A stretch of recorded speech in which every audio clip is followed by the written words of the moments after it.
But rather than talk about myself, just briefly, I want to just talk about my genre. Stand-up comedy is an incredibly American genre.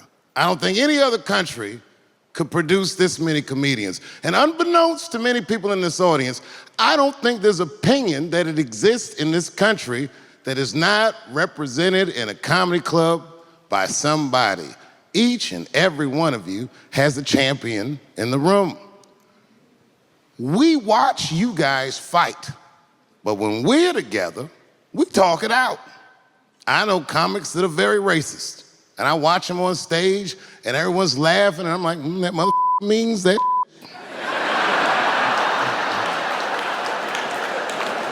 Don't get mad at them, don't hate them. We go upstairs and have a beer, and sometimes I even appreciate the artistry that they paint their racist opinions with. Man, it's not that serious. The First Amendment is first for a reason. The Second Amendment is just in case the first one doesn't work out. So Charlie Kirk, the guy who spent years yelling about how evil woke colleges are, dies on a college campus. Plot twist, HBCUs magically become the new target. I beg your pardon? I beg your pardon? Classic America. It's almost impressive, really. He leaves a literal college campus. I just want to point out the logic evidence there. It's 5. Okay, now 5 is a lot, right? I'm gonna give you some credit. Do you know how many mass shooters there have been in America over the last 10 years? Counting or not counting gang violence? Great. And welcome back to ABC News Live. We continue to follow the breaking news. Conservative political activist Charlie Kirk has been shot. Charlie Kirk was shot. Charlie Kirk has been shot. Police say Kirk was shot from 200 yards away during an event at Utah Valley University, sending thousands of spectators running. And somehow black students are the ones feeling the heat. You could call it coincidence, but why bother? History loves a punchline. Hello? Yeah, it's Mike from Michigan. Remember me? Yeah, you done fuck with me for the last time, goddammit. There's a bomb in the building. That's right, it's a goddamn bomb in the building. Fuck you! Fuck you!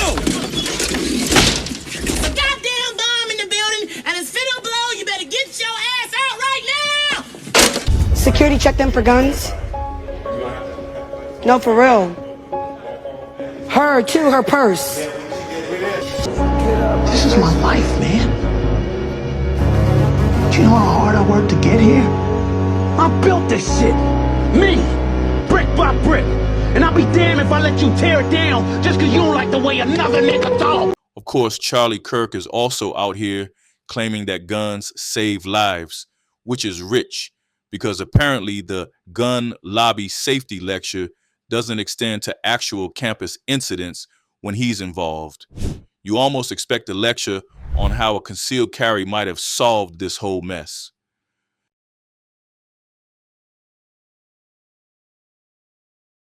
And here's the kicker. Charlie Kirk was warned by white folks that his invitation had been canceled, but instead of taking the hint, he decided to crash the party anyway. That's the First Amendment. Free speech colliding with the Second Amendment, right to bear arms in the worst possible way. The kind of freedom that somehow ends with HBCUs miles away ducking for cover.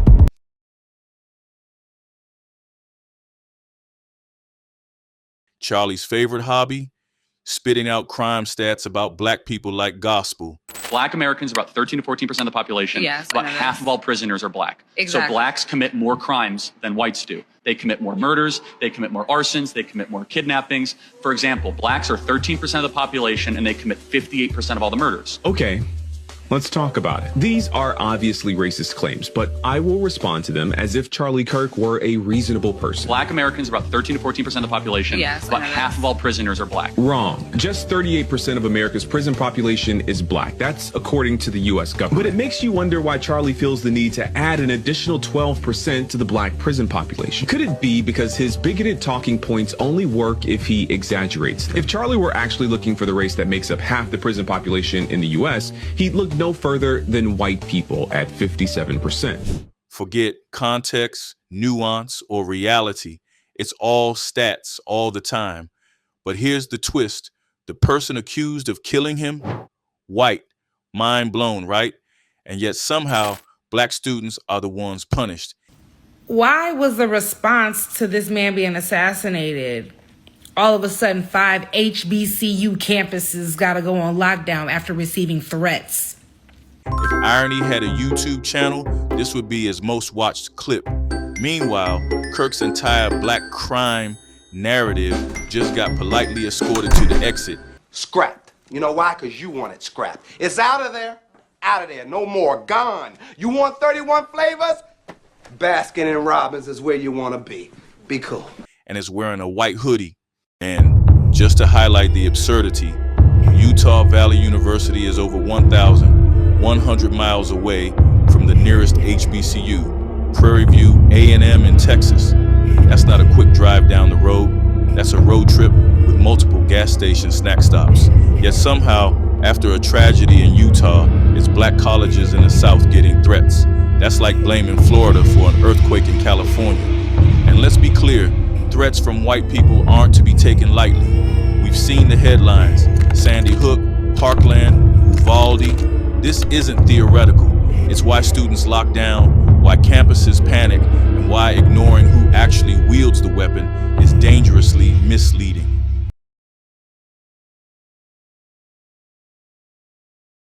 Imagine this: Kirk dies, white dude allegedly does it, and who gets terrorized the next day? HBCUs. Man, fight back! White man, fight back! White man, fight back! White man, fight back! White man, fight back! White man, fight back! White man, fight back! White man, fight back! Alabama State, Virginia State, Hampton, Clark Atlanta, Spelman, they didn't even RSVP to this disaster. Yet here they are playing lockdown bingo. It's like someone pressed the misplaced blame button, and the results were predictable. Students get their week ruined, emergency alerts go off, and America sits back with a satisfied nod thinking, yep, nailed it. Why are we out in the streets, white people, screaming, white men, fight back? Who are you fighting back against? What the fuck? What is wrong with you motherfuckers? Stop hitting yourself. Y'all gotta be some of the dumbest. And then y'all waving the Jesus flag and all this shit with your little red hats on, Jesus and Republican. And you're screaming white men fight back.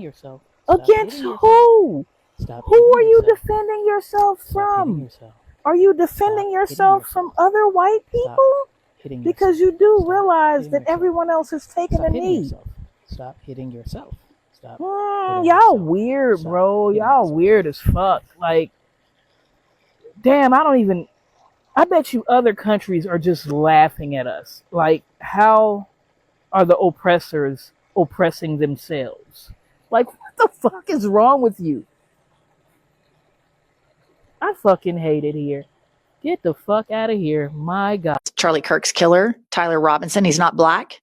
He's not trans. He's not Muslim. He's not an immigrant. He is not a Democrat. Meet Charlie Kirk's assassin, Tyler Robinson. He is a white Christian conservative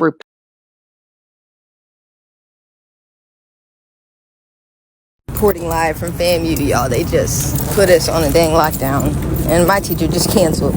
So you know where I'm going? I'm going home. Can I ask you a question? How you feel about them just putting us on lockdown? Shit, I don't really know too much about it. Okay. I hope everybody stays safe and God bless. Thanks. Yo, I can ask you a question? How you feel about them just putting us on lockdown? Say that again? You know they just put us on a lockdown? No. They said that it's been threats to other HBCUs, so they just locked us down. You didn't even know? That's crazy. Yo, I can ask you a question? How you feel about them just putting us on a lockdown? Yeah, nah, I ain't gonna lie, it's crazy. Like, it's always something going on the telly, man. Like, crazy. I don't know, fam. You know why, though? Nah, I don't know why. What's up? They said they been threatening other HBCUs. Damn. Yeah. What's going on right here? Yeah. I ain't gonna lie. All right, don't be smooth. You too. Yo, I can ask y'all a question? Yeah. How y'all feel about the lockdown? What lockdown? Oh, yeah. Oh, yeah. Gotta leave, I guess. Yeah. Nothing else you can do. We gotta stay safe. Not real talk. Yeah, good. Life is getting. Global warming is coming. Everything coming. They're trying to take us out, but we're gonna stay strong. I'm telling you, sir. hey. Yes, sir. Hey. God, yeah. That's all we can do. Trust in Him. That's all we can do. What's your name? All right, y'all. Well, that's the point of view from FAMU currently. It's crazy, you know, they trying to stop the greatness. When you constantly under attack, that means you doing something right. So to all my HBCUs out there, stay safe, but stay woke. It's a reason that they trying to take us out, man. So everybody please be safe, but yeah. Man, I'm mad as bitch. Y'all sitting up here talking to HBCUs because this sour cream ass men. What? I had a whole criminal justice test today and everything, studied for the test, was prepared for the test. Then I get an email talking about, oh, potential threat, this, that, active shooter, this, that. Don't piss me off today. Don't piss me off. But not gonna lie, if you are on campus, I don't know what's going on, but if you are on campus, may God be with you and go seek shelter, go hide something, because I literally don't know what's going on. They talk about a bomb threat, this, that, and that. Then you know the white man just got killed yesterday. Then you know today 9/11. It's so much going on. What? Students are understandably shook. One said, I was nervous. It's every HBCU. Another, we had to stay locked in for 2 hours. Ridiculous. Yeah, it's ridiculous. Welcome to the classic American comedy of errors. I'm irritated as fuck. I'm irritated as fuck. I'm irritated as fuck. I'm irritated as fuck. I am irritated as fuck, irritated as fuck. Help me! Help me! Nigga! Meanwhile, Virginia State's president is delivering wisdom like the greatest revenge is education. Translation, flip the system to bird and graduate anyway. All of y'all can suck my balls through my drawers. Honestly, it's hard not to admire the calm when chaos is basically the unofficial campus sport. So if you gon' do it just like this. If you graduating this year, this song for you. Barry, make them hoes dry, all right? Not do it in your cap and gown. Then your cap and gown. Then your cap and gown. Cap and gown.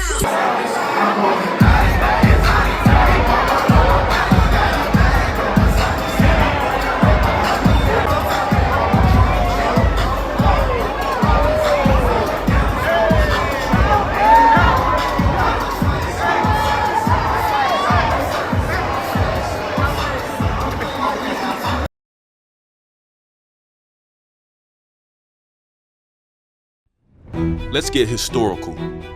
Black folks in America have either been bombed or received bomb threats for as long as anybody can remember, from churches to neighborhoods to schools. And now in 2025, it's still the same tired playbook, just with shinier headlines. You'd think by now they'd at least upgrade to something new.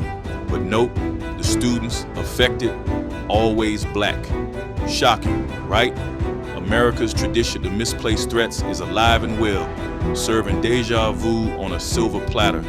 Meanwhile, the narrative writers are nowhere in sight, probably busy rewriting history in real time.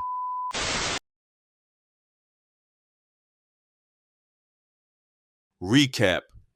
Charlie Kirk dies on a college campus. The suspect, white, and somehow HBCUs end up getting threats.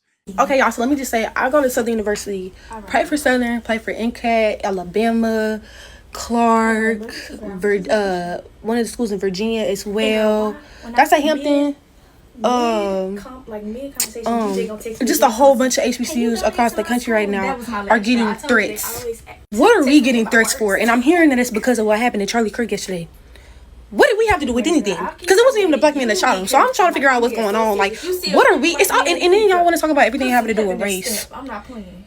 What? Exactly. Bro, black kids, by the way, like, bro, we are in college. Right. We didn't do anything. I didn't shoot that nigga. Like, what are we talking about? So yeah, I just feel like I'm just gonna pray for all of y'all. And yeah, racism is definitely 100% still a thing. We literally didn't do anything wrong, and they're sitting here making threats to our schools. Only HBCUs, by the way. Let that sink in. Watch the full, I guess the girl getting stabbed video on Telegram and decided I've seen enough of you niggas bullshit. What do you think would happen if I killed 40 niggas at Charlotte before I entered the different train station between her?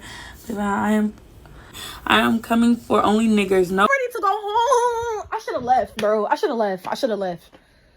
Okay, y'all, so basically, that was the letter that they just sent that in the group chat, and now it's going all around school. I don't get along. Let me tell you something. And now they just told us that we can't leave. Y'all, I don't live here. Like, I live in the apartments that are next to my campus. I don't live in this dorm. I'm just with my friends. How do you know somebody like, LSU, and then that's a redneck is not gonna get enraged at LSU and start shooting y'all shit up? Like, no, I want to go. Like, yeah, we ready to go home. Like, this is crazy work. Mind you, right, mind you, she just said it's literally 9/11. Why do you think that they choose to do that today? Like, bro, they not letting people on campus right now. They're not letting people leave campus right now. I'm hearing threats of active shooters, and I don't want to put nothing out there that might not be true, but I mean, like, did y'all not just see the letter? Pause it to look and see what they just said. I'm gonna keep y'all up with updates and stuff, but this is crazy. This is literally insane. The computer say, fuck Nelly, fuck 50. I'm like, what do you say fuck me for? Nelly fucked your first baby mama, Melissa, then took your fucking fiance. Say fuck that nigga. Every lockdown, every warning, every absurd attempt to intimidate us just adds fuel to the fire, resilience, persistence, and a side of priceless irony. And the kicker, he ignored warnings on his way in. And now HBCUs, who had absolutely nothing to do with it, are the ones getting warnings on their phones and in their inboxes. Classic. But here's the difference. We don't get the luxury of ignoring ours.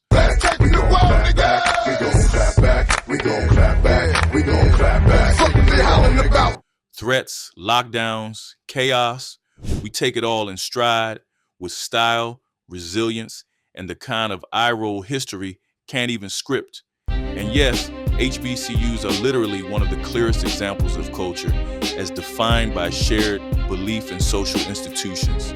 Historically, Black colleges and universities' culture, built, preserved, and thriving despite the chaos.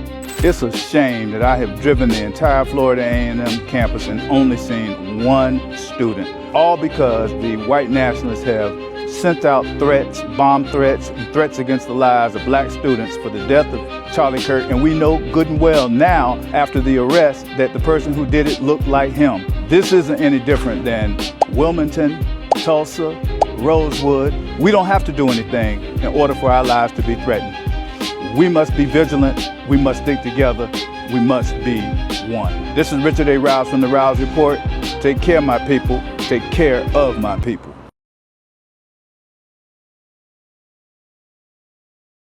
HBCU march. Come on, man. Where's our average?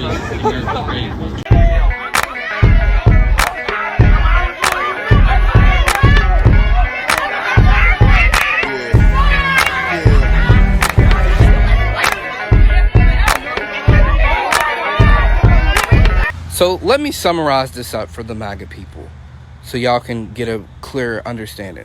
This all started because a white man assassinated another white man. Then those same MAGA people and no racists threatened to bomb the HBCUs. And now y'all are mad because those same HBCUs don't want y'all up there. And that's why I threw those bastards out.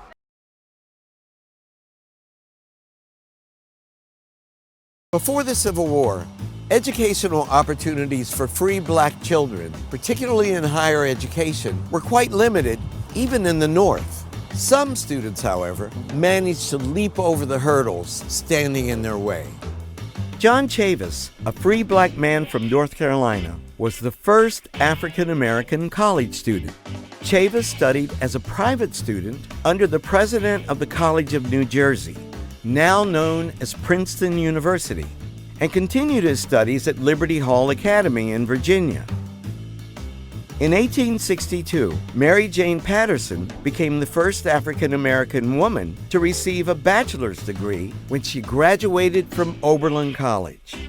Patterson became a teacher and then the first black principal at the Preparatory School for Negroes, now known as Paul Laurence Dunbar High School. Before the Civil War, discrimination against black students led to the founding of the first black colleges in the North, including Wilberforce in Ohio and Lincoln and Cheney universities in Pennsylvania. Cheney University in Philadelphia is the first historically black college or university. It was founded in 1837 as the Institute of Colored Youth. The founding of that institution transforms educational possibility for African American people. The era saw huge growth in the number of black colleges and universities, from Howard and Fisk to Hampton and Tuskegee.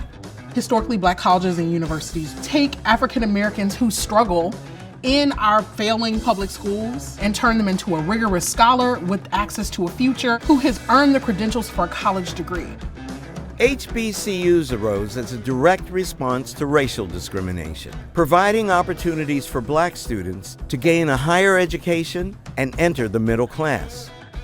According to the New York Times, HBCUs make up only 3% of the colleges across the country, and yet at least 50% of black doctors and 80% of black judges have graduated from their classes.